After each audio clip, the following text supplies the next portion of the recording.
Hello বন্ধু, cooking with অনুসুয়াতে আপনাদের অনেক অনেক স্বাগত। আজকে আমি ডাল পকোড়া সঙ্গে আমলকির চাটনি রেসিপি নিয়ে চলে এসেছি। আর এটি বানানো খুবই সহজ, খুব কম উপকরণেই তাড়াতাড়ি তৈরি হয়ে যায়।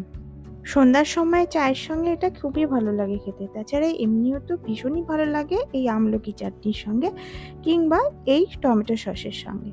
তো আশা করছি ভালো লাগবে। ভালো লাগলে আমার চ্যানেলকে সাবস্ক্রাইব করে পাশে থাকা বেল আইকনকে প্রেস করে আমার পাশে থাকার অনুরোধ রইল। তো চলুন শুরু করি, দেখে নিন আমি কিভাবে ডাল পকোড়া সঙ্গে আমলকির চাটনি তৈরি করছি। প্রথমে আমি আমলকির চাটনিটি তৈরি করে নিই। এর জন্য আমি 3টে আমলকি, কিছুটা ধনেপাতা আর 2টো কাঁচা লঙ্কা নিয়ে নিয়েছি। এখন এগুলোকে পেস্ট করব। তো আমলকিগুলোকে এইভাবে কেটে নিয়েছি, ওটা মিক্সি জারের মধ্যে দিয়ে দিলাম। কাঁচা লঙ্কা আর ধনেপাতাগুলোকেও দিয়ে দিচ্ছি। এর মধ্যে 1 চামচ লবণ আর 1 চামচ চিনি যোগ করে দিচ্ছি। এগুলোকে পেস্টার জন্য কিছুটা জলের প্রয়োজন, এখানে এই জন্য 1 চামচ জল দিয়ে দিলাম, দিয়ে পেস্ট বানিয়ে নেব। প্রথমে এটা ভালো মতো পেস্ট হবে না, তো দেখুন এরকম হয়েছে পেস্টটা, এর জন্য আরও কিছুটা জলের প্রয়োজন। তো জল দিয়ে দিলাম, দিয়ে এর আবারও একটা মসৃণ পেস্ট এখানে বানিয়ে নেব। তো চলুন বানিয়ে নিই। তো এই মসৃণ পেস্ট হয়ে গেলে এটা চাটনি রূপেও খেতে পারেন। তো এর মধ্যে আমি বেশ কয়েক কোয়া রসুনের কোয়া আর 1 ইঞ্চি আদা কুচি, 1 চামচ বড় চামচের বাদাম ভাজা আর ছোলার ডাল ভাজা দিয়ে দিচ্ছি। সঙ্গে 1 চামচ মতো জল দিয়ে এর একটা পেস্ট বানিয়ে নেব। মানে এই স্পেশাল চাটনিটা আমার পুরোপুরি রেডি হয়ে গেল, এটা পেস্ট হয়ে গেল। তো আমার রেডি, এটা থাক। এবার চলুন আমি ডাল পকোড়াটা তৈরি করে নিই। এর জন্য 200 গ্রাম ছোলার ডালকে সারা রাত ধরে ভিজিয়ে রেখেছিলাম, ওটা ভিজে গেছে। তো এখন ধুয়ে পরিষ্কার করে জল ঝরিয়ে রেখেছি। এটাকে এখন বেটে নেব। এর জন্য অন্য একটা মিক্সিং জারের মধ্যে দিয়ে দিলাম ছোলাগুলোকে। এবার ছোলাগুলোকে সব দিয়ে এর মধ্যে দিয়ে দেব 3টে কাঁচা লঙ্কা, 1 ইঞ্চি আদা কুচি আর দিচ্ছি 1 চিমটি মতো হিং দিলে ভীষণই সুন্দর হয়, গন্ধটা ভীষণই ভালো লাগে। আর স্বাদের জন্য 1 চামচ লবণ আর রঙের জন্য 1 চামচ হলুদ গুঁড়ো। কিছুটা জল দিয়ে এর একটা দরদরে পেস্ট বানিয়ে নেব। মানে খুব মসৃণ পেস্ট বানাবো না, দরদরে পেস্টটা বানাতে হবে এই পকোড়ার জন্য। তো দেখুন এটা আমার হয়ে গেছে বাটনাটা।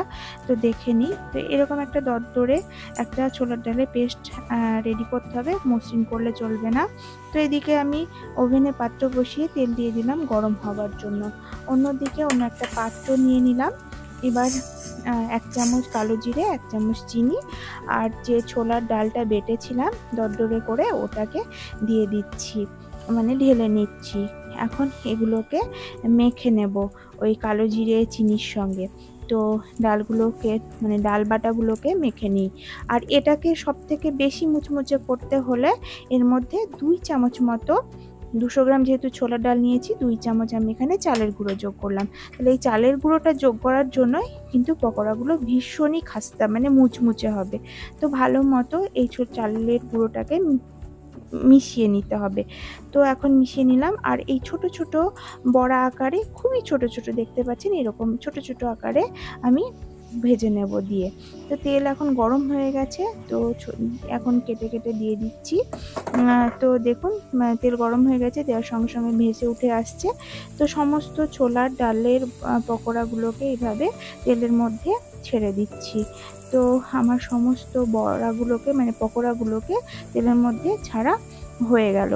এবার আমি এটাকে বেশ কিছুক্ষণের জন্য ভেজে মানে উল্টে পাল্টে ভেজে নিতে হবে বেশ ধৈর্য ধরে।